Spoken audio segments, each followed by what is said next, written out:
الله ربي والإسلام ديني ومحمدا رسول الله. Bisa di-unmute dulu? Assalamualaikum Ustaz. Baik, jazakumullah khair. Silakan. Yang pertama Ustaz, dari penjelasan yang banyak dalam Al-Quran bahwa masuk surga itu kan karena amal. Misal dalam surah Al-Kahfi ayat 107 dan surah-surah yang lain itu jazaa'an bima kanu ya'malun. Yeah.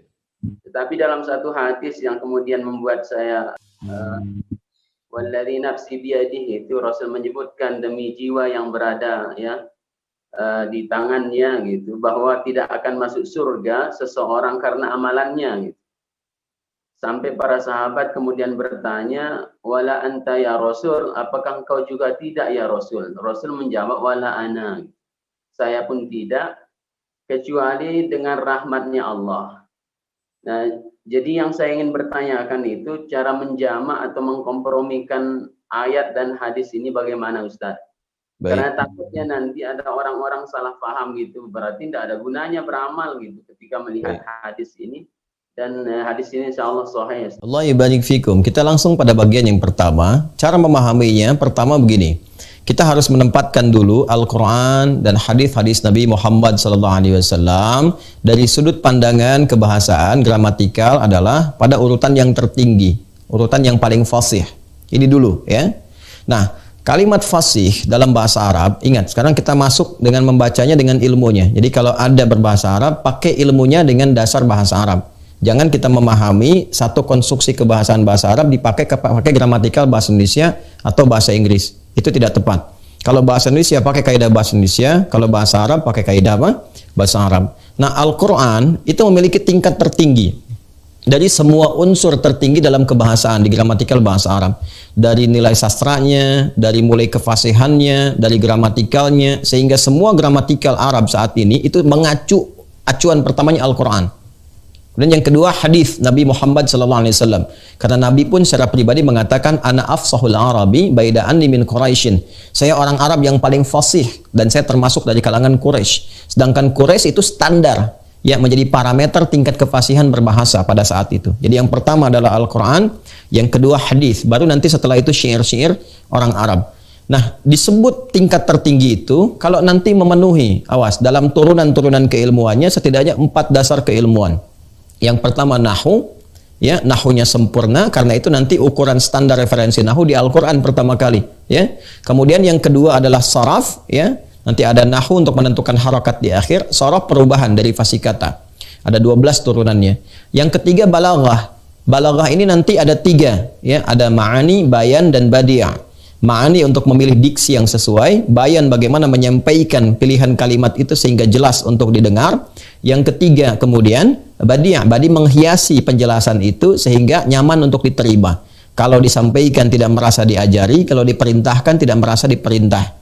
Yang keempat nanti ada arud, ya, arud. Arud itu seni menata kata sehingga indah untuk didengar, ya. Yang sekarang seperti ilmu puisi dan sebagainya. Ada 16 lagi cabangnya disebut dengan bahar.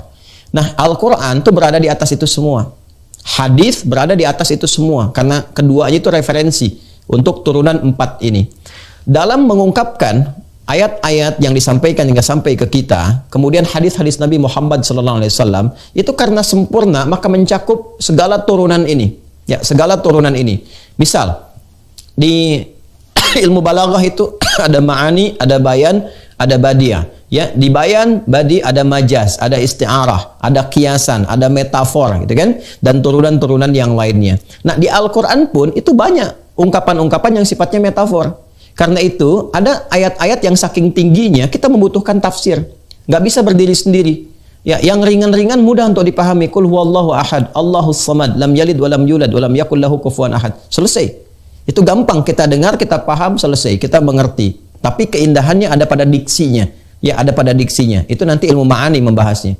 Tapi kalau kita ingin membahas ayat-ayat yang sifatnya menghadirkan misalnya kesan metafor tentang orang munafik tuh. Ya, yakadul barqu yakhtafu absarahum. Ya, Al-Baqarah ayat ke-20. Bagaimana kita bisa membahas orang munafik diilustrasikan seperti hujan yang deras, mendengar petir, tutup telinganya. Bagaimana memahaminya? Ya, nah itu mesti ada pendekatan lain lagi. Pendekatannya menggunakan metafor, pendekatan majaz. Ilmunya nanti dibahas di ilmu bayan, di ilmu badi'. Bagaimana memahami keindahan wadduha wal laili idza saja ma wadda'aka rabbuka wa ma qala ujungnya ilmunya ilmu arud. Nah, yang saya ingin katakan 85% ungkapan-ungkapan dalam Al-Qur'an, dalam hadis, nah itu ungkapannya menggunakan ungkapan ilmu balaghah. Tinggi nilainya untuk menunjukkan ketinggian bahasa Al-Quran. Ya, kenapa menggunakan tata bahasa yang tinggi seperti ini? Dijawab di surah Yusuf. Ya, surah ke-12 ketika Allah menyampaikan di pembukanya, Inna anzalnahu Qur'anan Arabiyya, ya, kami turunkan Al-Quran dengan menggunakan bahasa Arab yang sempurna. Apa tujuannya? La'allakum ta'qilun, supaya kamu pintar. Ya, supaya belajar, meningkat kecerdasan, meningkat kepintaran, karena sempurna gramatikal ini. Ya, nah, nanti kalau kita bahas terlalu dalam.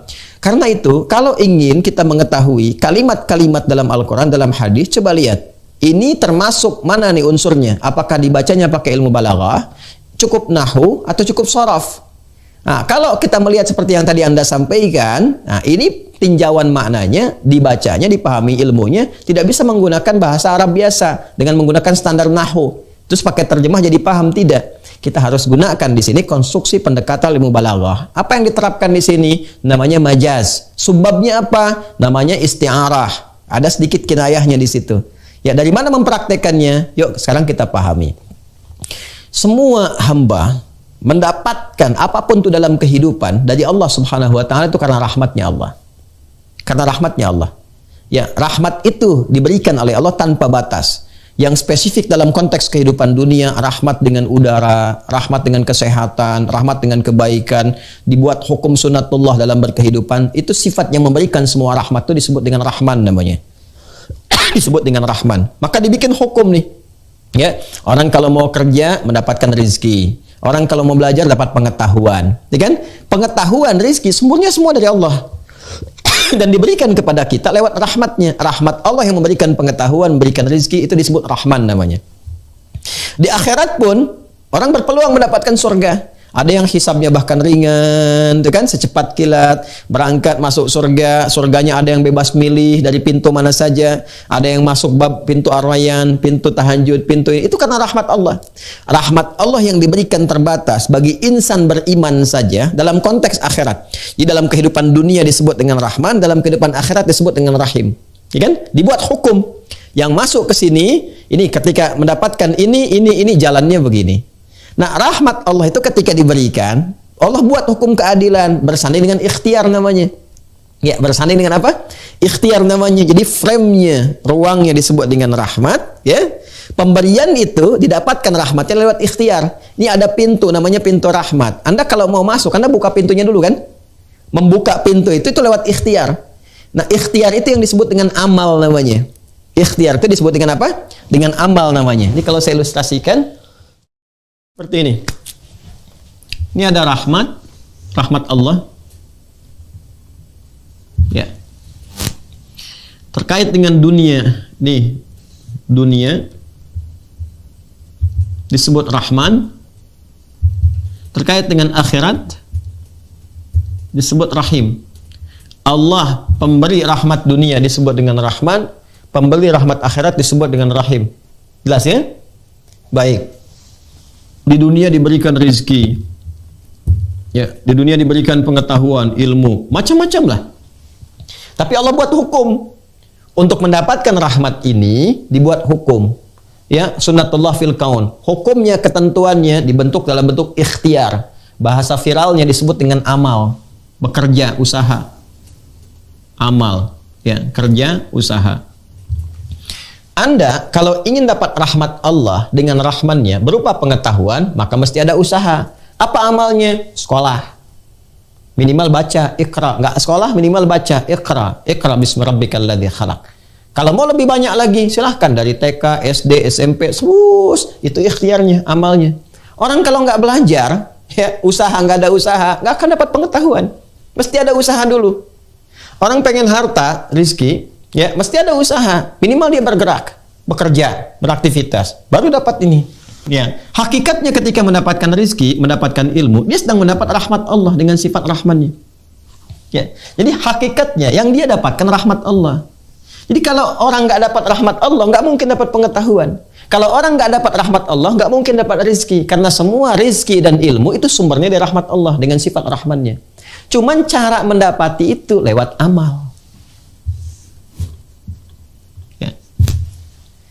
Akhirat juga sama, diberikan hukum oleh Allah. Ya kan? Apa kenikmatan akhirat? Surga. Apalagi ringannya hisab. Hisaban yasira.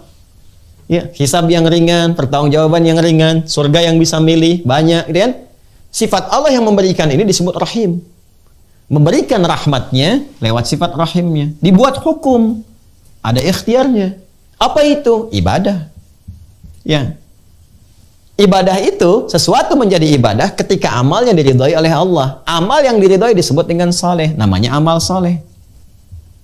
Jadi ikhtiar kita untuk mendapatkan rahmat Allah itu melalui amal soleh. Ikhtiarnya melalui apa? Amal soleh. Ketika seseorang beramal soleh, ini hakikatnya dia beramal untuk mendapatkan rahmat Allah. Ketika rahmat diberikan, surga kemudian dibentangkan kepada dirinya. Jadi hadis nggak ada yang salah. Ayat nggak ada yang salah. Kalau kita ingin memadukan, memang semua hamba itu masuk surganya karena rahmat Allah. Karena surga ini adalah bagian dari rahmat Allah dengan sifat rahimnya. Cuman bagaimana mendapatkan rahmat Allah itu? Lewat amal di sini. Karena itulah kemudian di ayat Al-Quran banyak yang membentangkan amal-amal soleh disandingkan dengan surga. Bahkan surga pertama pun yang disebutkan dalam Al-Quran, pembukanya menggunakan iman dan amal soleh. Quran surah kedua, ayat 25. وَبَشِّرِ الَّذِينَ آمَنُوا وَعَمِلُوا الصَّالِحَاتِ. Berikan kabar gembira pada orang-orang yang beriman dan mengkreasikan imannya melalui amal soleh. Untuk apa? Untuk mendapatkan rahmat Allah. Nah, kalau dia beramal soleh, dapat rahmat Allah berupa apa? Annalahum jannatin tajri min tahtihal anhar. Inilah surga yang disiapkan. Jadi nggak ada pertentangan antara ayat dengan hadis. Karena yang digunakan adalah bacanya menggunakan gramatikal balaghah. Jadi ketika digabungkan kita mengerti. Memang semua hamba ini masuk surga itu dengan rahmat Allah. Ya. Bagaimana cara mendapatkan rahmat itu? Ya lewat amal. Ya. Apakah semua amal akan menentukan dia langsung masuk surga? Belum tentu. Kan ditimbang dulu, diukur dulu. Apakah ikhlas atau tidak? Apakah baik atau tidak? Kan Allah yang menentukan. Melihat. Karena itu nanti Nabi mengingatkan dari awal. Innamal amalu binniyat, innamal amalu binniyat. Ya, jadi benar. Masuk surga itu belum tentu karena amalnya. Kenapa? Karena belum tentu semua amal berkualitas. Ya, kalau Allah tidak memberikan bimbingan rahmat, nggak akan jadi itu amal mengantarkan kita ke surga. Kenapa? Karena kita nggak tahu dari semua amal itu berapa yang benar, yang berkesesuaian dengan rahmat Allah, yang ikhlas, yang baik, yang tulus. Betapa banyak orang berinfak tapi ternyata ria, orang sholat yang ria. Ya, jadi belum tentu ketika seseorang sholat itu, sholatnya mengantarkan dia kepada surga. Kecuali jika sholat yang dilakukan, sholat mengikuti ketentuan rahmat Allah. Ini maksudnya. Apa itu? Ada keikhlasan, ada kesungguhan. Itu yang dimaksudkan. Jadi nggak ada pertentangan antara hadis yang sahih tadi dengan ayat Al-Quran. Cara membacanya adalah semua anugerah yang Allah berikan itu berdasarkan rahmatnya. Dan untuk mendapatkan rahmat itu ditempuh lewat ikhtiar amal soleh.